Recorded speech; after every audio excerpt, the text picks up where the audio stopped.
Political party में आप लोग टर्न अराउंड होने वाले हैं। क्या होगा, कैसा स्ट्रक्चर होगा जन स्वराज का? क्या ये एक पॉलिटिकल रेवोल्यूशन होने वाला है बिहार में? क्या कहेंगे इसके बारे में आप? नहीं, रेवोल्यूशन की तो कोई बात नहीं है। जैसा मैंने बताया है कि जन स्वराज अभियान के शुरुआत में ही ये कहा गया था कि एक इसका महत्वपूर्ण पड़ाव, एक महत्वपूर्ण उद्देश्य ये है कि बिहार में विकल्प के अभाव में जो पिछले 25-30 सालों से लोग मजबूरी में लालू जी के डर से भाजपा और भाजपा के डर से लालू जी को वोट देते रहे हैं, वो मजबूरी, राजनीतिक बंधुआ मजदूरी ख़त्म हो। इसके लिए ज़रूरी है कि बिहार के लोग मिलकर एक बेहतर विकल्प बनाएं। और वो विकल्प जब बने तो वो विकल्प किसी व्यक्ति का ना हो, जाति किसी परिवार का ना हो, बल्कि बिहार के उन सारे लोगों का दल हो जो मिलकर इस दल को बनाना चाहते हैं। तो 2-2.5 साल के बिहार के इस अभियान के एक चरण की एक तरह से आप समझिए कि समाप्ति हो रही है, और उसका प्रतिफल है कि 2 अक्टूबर को बिहार में 1 करोड़ से ज़्यादा लोग मिलकर इस दल का नींव रख रहे हैं। 2 तारीख को दल की घोषणा, औपचारिक घोषणा होगी, दल के नाम की, दल के संविधान की और उसके प्रावधानों की, और दल के साथ साथ दल के लीडरशिप की। क्योंकि जैसा कि मैंने शुरू से कहा है कि मुझे दल का नेता नहीं बनना है, तो और दल का नेता उसको बनाया जाएगा जिसको बिहार की जनता नीचे से, जो 2-2.5 साल हम लोगों ने प्रयास किया है, समाज में बात करी है, तो जिस किसी को भी समाज ने चुना है, जिस किसी को भी लोगों ने बताया, जिस किसी ने भी समाज में वो परिश्रम पराक्रम काम किया है, उसके आधार पर उनका सिलेक्शन हुआ है। 2 तारीख को आपको दिखेगा कौन लोग चुन कर आए। आपकी भूमिका क्या होगी? आप कह रहे हैं कि आप ना अध्यक्ष रहेंगे ना कुछ रहेंगे। हमारी भूमिका, देखिए, सबसे बड़ी हमारी भूमिका इससे जुड़ी है कि सबसे बड़ी चुनौती क्या है। दल बनाना सबसे बड़ी चुनौती नहीं है, दल का नेता बनना भी सबसे बड़ी चुनौती नहीं है, और मेरे नज़रिए से चुनाव जीतना भी सबसे बड़ी चुनौती नहीं है। सबसे बड़ी चुनौती है समाज को बताना, जगाना, समझाना कि आपने अब तक जातियों पर वोट दिया, 5 किलो अनाज के लिए वोट दिया, आपने मंदिर मस्जिद के लिए वोट दिया, आपने मोदी लालू नीतीश के लिए वोट दिया, आपने नेताओं के बच्चों के लिए वोट दिया, लेकिन अभी तक बिहार में आपने कभी भी अपने बच्चों के पढ़ाई और रोज़गार के लिए वोट नहीं दिया। उनको ये बताना, समझाना कि भाई आप अपने बच्चों की पढ़ाई और रोज़गार के लिए वोट दो, वोट चाहे जिसको भी देना है दो, लेकिन वोट अपने बच्चों के लिए दो। तो ये जो जिम्मेवारी मैंने ली है, उसके तहत मैं पैदल गांव-गांव जाता हूं, लोगों को समझाता हूं, और वो यात्रा रुकेगी नहीं। वो यात्रा इलेक्शन से नहीं जुड़ी हुई है, वो बिहार के सुधारने के मेरे संकल्प से जुड़ा हुआ है, और यात्रा तब तक चलती रहेगी जब तक बिहार के लोग ये समझ न लें, बिहार के लोग इस परिकल्पना से जुड़ ना जाएं, और जुड़कर अपने बच्चों के लिए एक बेहतर व्यवस्था न बना लें। दल बन जाएगा, दल की लीडरशिप आ जाएगी, वो लोग दल को चलाएंगे। मैं जो काम पिछले 2 साल से कर रहा हूँ वही काम आगे करूँगा। मैं अभी अररिया, सुपौल के इलाके में पैदल चल रहा हूँ। 2-3 दिनों के बाद मैं फिर वापस जाकर वहीं से पैदल चलना शुरू करूँगा, और आने वाले चाहे 1 साल लगे, 1.5 साल लगे, 2 साल लगे, जब तक बिहार के गांव-गांव जाकर लोगों को समझाना लें, तब तक पदयात्रा जारी रहेगी। 2025 में अगर जन स्वराज को आपके मुताबिक अगर सफलता नहीं मिलती है, उसके बाद आप क्या करेंगे? क्या ये यात्रा उसके बाद भी शुरू रहेगी? देखिए, 2 बातें हैं। मेरा जो संकल्प है बिहार को सुधारने का, वो जन स्वराज की चुनावी सफलता और विफलता से नहीं जुड़ा है। अगर मान लीजिए कि जन स्वराज को चुनावी सफलता मिल भी जाए, उससे बिहार सुधर जाएगा ये जरूरी नहीं है। दल तो हर बार जब चुनाव होता है कोई ना कोई दल जीतता ही है। चुनाव जीतना कठिन है, लेकिन चुनाव अच्छे लोगों के साथ जीतना उससे भी ज़्यादा कठिन है। तो मेरी भूमिका है कि जन स्वराज एक ऐसी व्यवस्था बने जो अच्छे लोगों की, सही लोगों की व्यवस्था हो, जो जब जीत कर आए तो सिर्फ विधायक और सांसद बनाने वाली मशीनरी न बने, बिहार के लोगों के जीवन में परिवर्तन लाने वाली व्यवस्था बने। और उस नज़रिए से मेरा प्रयास 2025 से नहीं जुड़ा हुआ है। जैसे अभी दल बन रहा है, फरवरी-मार्च के महीने में दल का एजेंडा जारी होगा, जो बिहार के सुधार का ब्लूप्रिंट है, विजन डॉक्यूमेंट है, वो जारी होगा। 25 के अक्टूबर-नवंबर में चुनाव भी होगा। ये महत्वपूर्ण पड़ाव हैं, लेकिन ये यहाँ पहुँचना ये सपना नहीं है। दल बनाकर चुनाव जीतना सपना नहीं है।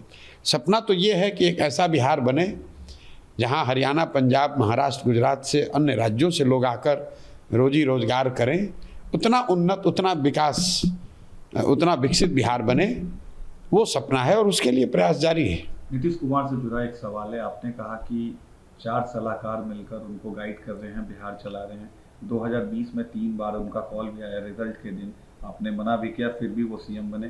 क्या उनका रेलेवेंस आज के बिहार के पॉलिटिक्स में है, और वो नहीं रहेंगे तो आप किसे सक्सेसर मानते हैं जेडीयू का? नहीं, देखिए, जदयू का, जब जदयू दल ही नहीं रहेगा तो जदयू का सक्सेसर क्या होगा? नीतीश कुमार का जो दल है, मैं उस दल में रहा हूँ, नीतीश कुमार के साथ काम भी किया है मैंने। उस दल की पूरी पूंजी नीतीश कुमार है। जब वही ख़त्म हो गई तो ब्याज से कैसे चलेगा? तो चलने वाला है नहीं, उसका कोई, उस दल का कोई भविष्य नहीं है। जहाँ तक मैंने, आपने जो कहा सलाहकारों की बात, मैंने ये कहा कि आप बिहार में किसी भी व्यक्ति से बात कीजिए, वो कहेगा अधिकारियों का राज है, अधिकारियों का जंगल राज है। आखिर लोगों को ये विचार करने की बात है कि अधिकारियों का जंगल राज हुआ कैसे? नीतीश कुमार तो पहले भी मुख्यमंत्री थे। हुआ ऐसा है कि नीतीश कुमार ने पिछले कुछ सालों से विधायकों के बजाय, मंत्रियों के बजाय, पंचायती राज से जुड़े हुए लोगों के बजाय, अपने कार्यकर्ताओं के बजाय पूरी व्यवस्था अपने चंद 2-4 सलाहकारों के हवाले कर दी है। अब जैसे जैसे नीतीश कुमार की अपनी स्थिति जो लोग बता रहे हैं, मैं उनके व्यक्तिगत स्वास्थ्य की, अच्छी स्वास्थ्य की कामना करता हूं, लेकिन लोग जो बता रहे हैं उनकी जो स्थिति है शारीरिक, मानसिक, उसमें वो बहुत सक्रिय हैं नहीं। तो जो उनके इर्द गिर्द के सलाहकार हैं वही लोग चला रहे हैं। अब ये वो लोग हैं जिनका कोई, ये किसी के प्रति जवाबदेह नहीं है, क्योंकि ये सरकारी अफसर भी नहीं है, ये सेवानिवृत्त अफसर हैं। तो जब आप सरकारी अफसर होते हैं तो फिर भी आपकी एक जवाबदेही अपनी कुर्सी के प्रति, व्यवस्था के प्रति। जब आप सेवानिवृत्त हो गए तो आपकी सिर्फ एक जवाबदेही है, जिसने आपको सलाहकार बनाया है आप उसके प्रति उत्तरदायी है। आपने कोई राजनीतिक पद आपका है नहीं, जनता ने आपको मैंडेट दिया नहीं है, सरकारी नौकरी के वजह से जो आपको पावर मिलता है वो है नहीं। आप सरकारी नौकर थे, नेताजी ने आपको सलाहकार बना दिया, तो आप एक तरह से एक्स्ट्रा कॉन्स्टिट्यूशनल अथॉरिटी के तौर पर काम कर रहे हैं। और इसी वजह से इन्हीं 3-4, अब इनका कोई ना जनता से सरोकार है, ना इनको सरकारी व्यवस्था से कोई सरोकार है। ये स्वच्छंद व्यवस्था बना ली इन्होंने, इसीलिए पूरे बिहार में आपको अधिकारियों का बोलबाला दिख रहा है। जो अधिकारी चाहेगा वही होगा। नीतीश जी के बाद जेडीयू समाप्त? भाई हम थोड़ी ना कर रहे हैं, तो आप घर कर, अब देखिए, जो 3 चीज़ें अभी बिहार के समाज को आंदोलित किए हुए है, उद्वेलित किए हुए है। एक है शराबबंदी, दूसरा है ज़मीन का सर्वे, और तीसरा है स्मार्ट मीटर। कोई भी नेता, चुना हुआ नेता, इस बात का संज्ञान लेता, सही या गलत इस पर कुछ टीका टिप्पणी करता। नीतीश जी ने ज़मीन का सर्वे, इतना बड़ा विषय, कोई पब्लिकली कोई टीका टिप्पणी नहीं की। कौन इस पर निर्णय ले रहा है? उनके चंद सलाहकार। शराबबंदी के नाम पर पूरे बिहार के हर घर में होम डिलीवरी हो रही है, 20,000 करोड़ का नुकसान हो रहा है, शराब और बालू माफिया फल फूल रहे हैं। इस पर निर्णय, कोई चर्चा, कोई वक्तव्य नहीं। कौन चला रहा है, कौन निर्णय ले रहा है? नीतीश के सलाहकार। स्मार्ट मीटर को लेकर समाज इतना उद्वेलित है, ज़बरदस्ती आप लोगों को दबाकर, डराकर उनको स्मार्ट मीटर स्वीकार करने के लिए कह रहे हैं। स्मार्ट मीटर लगाना है लगाइए, लेकिन जनता की बात सुन तो लो भाई। स्मार्ट मीटर आप लगा रहे हैं, आप गांव में जाकर देखिए, हो ये रहा है कि अगर आपने स्मार्ट मीटर का रिचार्ज नहीं किया, आपका बिजली कट गया। 10 दिन के बाद अगर आपने पैसा जुटाकर मीटर को रिचार्ज करा लिया, लेकिन जो आपका फिक्स्ड कॉस्ट है वो लगना ही लगना है, तो 10 दिन के बाद जब आपने रिचार्ज कराया 1000 से, तो जो फिक्स्ड कॉस्ट है उसका 400-500 रुपये आपका कट गया, तो एक्चुअल रिचार्ज आपको 400 रुपये ही मिला। लोग नीचे परेशान हैं कि भाई एक तो पैसा नहीं, उसके लिए स्मार्ट बिजली कट गई। जब उसने पैसा जमा करके उसको रिचार्ज कराया तो आधा या आधा से ज़्यादा पैसा आपके फिक्स्ड कॉस्ट का की तरह, मान लीजिए 15 दिन लग गया तो आधे महीने का फिक्स्ड कॉस्ट तो उसका ऐसे ही कट गया। तो इस तरह की जो बात है, एक तो निर्णय सही है गलत है एक बात है, दूसरा लोकतंत्र में जनप्रतिनिधियों का काम क्या है कि कम से कम जनता की बात आप सुनिए तो सही, और ये कोई सुनने वाला ही नहीं। आप मुझे बताइए, नीतीश कुमार के पिछले 2 महीनों में कोई पब्लिक में कोई उन्होंने बयान दिया हो? 4 नेता, 4 सलाहकार उनको घेर कर ले जाते हैं, कुछ चंद लोगों से वो बातचीत करते हैं और फिर वहाँ से वो, कोई पब्लिक में बयान नहीं, कोई पत्रकारों से बातचीत नहीं, किसी से कोई सरोकार नहीं, इसीलिए ये दुर्दशा हो रही है। आप आरजेडी लालू यादव और तेजस्वी यादव पर सीधा अटैक करते हैं, तेजस्वी की क्रेडिबिलिटी पर भी सवाल खड़े करते हैं। आपको क्या लगता है कहीं ये आप पर नुकसान तो नहीं हो जाएगा जिस तरीके भाई से आप बोलते हैं? मैं देखिए, आप जो कह रहे हैं उनकी किस क्रेडिबिलिटी को उन्होंने एस्टेब्लिश किया है जिसको मैं क्वेश्चन कर रहा हूँ। मैंने कहा कि वो लालू जी के लड़के हैं, इससे ज़्यादा उनकी कोई पहचान नहीं है। तो भाई लालू जी के लड़के हैं, इसमें तो कोई फ़र्क है नहीं। मैंने कहा कि वो 9th पास नहीं किए हैं, 9वां फेल हैं, तो भाई ये तो सत्य बात है। ऐसा तो है नहीं कि उन्होंने BA में किया है, PhD किया है और मैं गलत बोल रहा हूँ कि 9th फेल है। अगर वो उन्होंने 10वां पास किया है, BA में किया है, तो उसका सर्टिफिकेट जारी कर दें, हम लोग देख लेंगे, मान लेंगे। तब मुझे उसको होगा कि भाई प्रशांत किशोर इनके क्रेडिबिलिटी पर का नुकसान करना चाहते थे। मैं तो सत्य बोल रहा हूँ। कई लोग ये भी कहते हैं भाई बिना पढ़ा लिखा आदमी भी तो बहुत समझदार हो सकता है, समाज में उसका योगदान हो सकता है। बिल्कुल हो सकता है, लेकिन अगर मान लीजिए आप नहीं पढ़े लिखे तो समाज में आपका क्या योगदान है वो बता दीजिए। दूसरी बात देखिए, कई लोग ये समझते हैं कि मैं ये कह रहा हूँ कि वो 9th फेल हैं इसलिए काबिल नहीं, ये बात नहीं है। काबिलियत का पढ़ाई से कोई सीधा सरोकार नहीं है। पढ़ा लिखा व्यक्ति ज़्यादा बेहतर अपनी बात को रख सकता है, इन्फॉर्मेशन को प्रोसेस कर सकता है, लेकिन ये ज़रूरी नहीं है कि पढ़ा लिखा आदमी काबिल ही हो। ये बहुत हद तक संभव है, बिना पढ़ा लिखा आदमी भी काबिल हो सकता है। लेकिन मुख्यमंत्री के लड़के रहते हुए अगर आप स्वयं 9th भी पास नहीं करते हैं तो ये दिखाता है कि शिक्षा को लेकर आपकी खुद की सोच, क्षमता से ज़्यादा आपकी सोच क्या है। तो जो लोग बिहार को लीड करना चाहते हैं, बिहार की जनता ये तो समझना चाहिए उसको कि जिस व्यक्ति की अपनी सोच ये है कि मुझे पढ़ने की ज़रूरत नहीं है, वो बिहार के समाज की शिक्षा की व्यवस्था कैसे करेगा। आप परिस्थितिवश नहीं पढ़ पाए, उससे कोई दिक्कत नहीं है। तमिलनाडु में बहुत बड़े लीडर थे कामराज, उनका कोई फॉर्मल एजुकेशन नहीं था, लेकिन समाज के लिए उन्होंने आज़ादी की लड़ाई में बहुत लंबी लड़ाई लड़ी थी। और जब वो मुख्यमंत्री बने तो बच्चों की पढ़ाई के लिए उनकी बहुत बड़ी सोच थी। यहाँ पर तो पढ़ाई का कोई महत्व ही नहीं है। मैं उस सोच को चुनौती दे रहा हूँ कि भाई आप ना खुद पढ़े, ना पढ़ाई की महत्ता को समझ रहे हैं, तो पूरे बिहार को अनपढ़ और मजदूर बनाने का ही आपके पास तरीका है। और दूसरा आप करना क्या चाहते हो? कुछ सवाल आपसे नेशनल पॉलिटिक्स पर लेना चाहेंगे। आपको क्या लगता है मोदी तीसरे कार्यकाल में अपने कमजोर हुए हैं पहले की अपेक्षा, और उनके जो अलाइज हैं नीतीश और नायडू, क्या लास्ट लॉन्ग करेंगे उनके तीसरे टर्म में? क्या देखिए, मोदी तीसरे टर्म में कमजोर प्रधानमंत्री हैं, ये तो आपको दिख ही रहा है। लेकिन हमने तो इलेक्शन से पहले ये बात कहा कि सीटों का नंबर कुछ भी हो, तीसरा टर्म जो मोदी का होगा वो उस तीसरे टर्म में वो कमज़ोर प्रधानमंत्री साबित होंगे। क्योंकि ज़मीन पर लोगों ने 10 साल 12 साल मोदी जी का कार्यक्रम देख लिया, उनका प्रयास देख लिया, उसका असर देख लिया। आप बिहार को देख लीजिए, बिहार की जनता ने 2014 में मोदी जी को 30 से ज़्यादा सीट भाजपा को दिया, 2019 में 39 सीट दी, इस बार भी 30 से ज़्यादा सीट ये लोग जीते हैं। लेकिन बिहार के लोगों की ज़िंदगी में क्या फ़र्क आया? क्या बिहार के बच्चों की स्थिति सुधर गई? क्या बिहार में नए उद्योग लग गए? क्या बिहार के बच्चों का पलायन रुक गया? और अगर ये नहीं हुआ तो निश्चित तौर पर आज जितने लोग मोदी जी के फ़ैन थे, जितने लोग मोदी जी के समर्थक वोटर 2014-19 में थे, वो तो आज कमी होगी। और लोकतंत्र में लीडर की जो ताकत है, वो ताकत क्या है? जनता का सपोर्ट। तो अगर जनता का सपोर्ट कम हुआ है तो प्रधानमंत्री रहें या सांसद रहें या विधायक हों या मुखिया हों, उनका ताकत तो कम होगा ही होगा। दोनों अलाइज रहेंगे 5 साल पूरे? देखिए, एलाइज रहेंगे कि नहीं रहेंगे तो एलाइज को पता है, उनको पता है। इतना स्पष्ट है कि मोदी जी और ये जो सरकार है, ये इनकी लोकप्रियता, इनकी ताकत कम हुई है। और आगे की लॉन्जिविटी इस पर डिपेंड करेगी कि आने वाले 2-2.5 साल में जो 9 राज्यों के चुनाव हो रहे हैं, जम्मू कश्मीर, दिल्ली, हरियाणा, महाराष्ट्र, झारखंड, बिहार, बंगाल, असम और तमिलनाडु, इन राज्यों के चुनाव के परिणाम अगर बीजेपी के खिलाफ हुए तो निश्चित तौर पर सरकार की स्थिरता को लेकर सवाल उठेंगे। अगर इन राज्यों में बीजेपी ने अच्छा परफॉर्मेंस किया तो उनकी ताकत बनी रहेगी।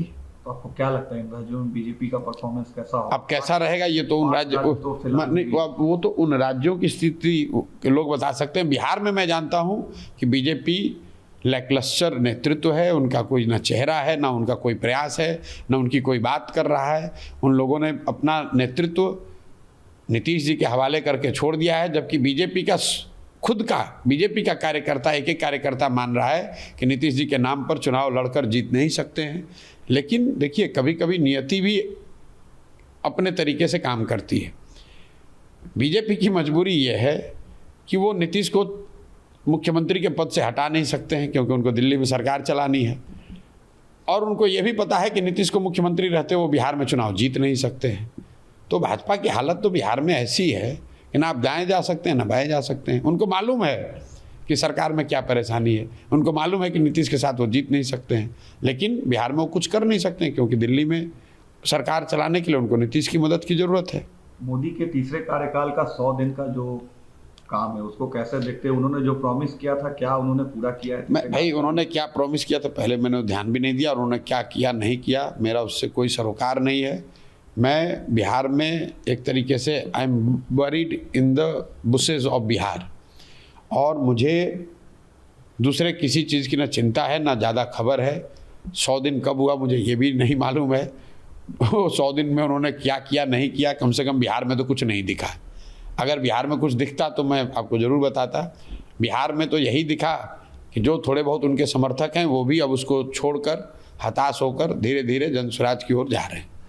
एक आखिरी सवाल लेंगे, राहुल गांधी का जो रिबॉर्न हुआ एज अ एलओपी, कैसे देखते हैं आप? नेशनल पॉलिटिक्स में कुछ इम्पैक्ट उसका? नहीं, निश्चित तौर पर कांग्रेस की जो दशा या दुर्दशा थी उसमें थोड़ा सुधार हुआ है। अगर आपके 50-55 एमपी थे वो बढ़कर 100 हो गए, तो निश्चित तौर पर आपकी ताकत बढ़ी है। और जो पिछले 1.5-2 साल से राहुल गांधी ने अपने तरीके से जो प्रयास किया है उसका भी उनको फ़ायदा मिला है। और इसका फ़ायदा ये है कि कांग्रेस में उनका नेतृत्व अब पूरी तरीके से इस्टेब्लिश्ड है। जो कांग्रेस पार्टी है, उसके जो लीडर हैं, कार्यकर्ता समर्थक हैं, उनको ऐसा लगता है, शायद वो विश्वास भी उनको, कि राहुल गांधी कांग्रेस को आगे लीड कर सकते हैं, कांग्रेस को वापस उसके ग्लोरी डेज में ला सकते हैं। उस बात को राहुल गांधी के अपने 2 साल के प्रयास ने सेटल कर दिया है। लेकिन राहुल गांधी कांग्रेस के लीडर इस्टेब्लिश हो गए हैं, देश के लीडर अभी नहीं हुए हैं, क्योंकि उन्हीं के पार्टी की, उनकी जो दादी थी इंदिरा जी की जब जीवन में सबसे बड़ी हार हुई 1977 में, तो मुझे लगता है कांग्रेस को उस समय 154 सीट कांग्रेस पार्टी को मिली थी। तो इंदिरा जी के जीवन की सबसे बड़ी हार में कांग्रेस को 154 सीट मिला था। और राहुल गांधी के जीवन की सबसे बड़ी जीत जो है, जिसको बताया जा रहा है सबसे बड़ी जीत, उसमें कांग्रेस को 99 सीट मिला है। तो ये फ़र्क है, ये दिखाता है कि देश के नेता के तौर पर उभरने के लिए अभी भी राहुल गांधी को एक लंबा फासला तय करना है। क्या अपील करेंगे? 2 तारीख को आपका स्थापना है लोगों से, बिहार की जनता से 2 तारीख को? नहीं, कोई अपील नहीं करेंगे। जो अपील पिछले 2-2.5 साल से करते रहे हैं कि आप एक बार अपने बच्चों के लिए जगिए, बिहार की व्यवस्था को सुधारने के लिए।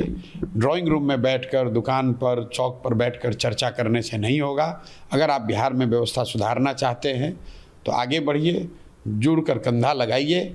जब तक बिहार के लोग खुद से प्रयास नहीं करेंगे तो दूसरे लोग, कहीं केरल से, तमिलनाडु से लोग आकर बिहार नहीं सुधार सकते हैं। प्रयास हम करें या आप करें, प्रयास आज हो या 10 बरस के बाद हो, प्रयास किसी न किसी बिहार के व्यक्ति को ही करना पड़ेगा। इसलिए मैं इतना ही अपील करूंगा कि अगर आप अपने और अपने बच्चों की बेहतरी चाहते हैं तो बिहार में नया विकल्प, जो जनता का विकल्प हो, एक बेहतर भविष्य की गारंटी हो, इस विकल्प को बनाने में अपना कंधा लगाइए, आगे बढ़िए। पैसे की, जाति की, बाहुबल की, इस तरह की चिंता न करें। एक बार आप साथ में आएंगे, जन बल के आगे कोई बल नहीं है। अगर लोग साथ में आएंगे तो मेरा पूरा यकीन है बिहार में नई व्यवस्था बनेगी, बिहार के बच्चों के भी जीवन में खुशहाली आएगी, बिहार में भी एक नया सवेरा होगा।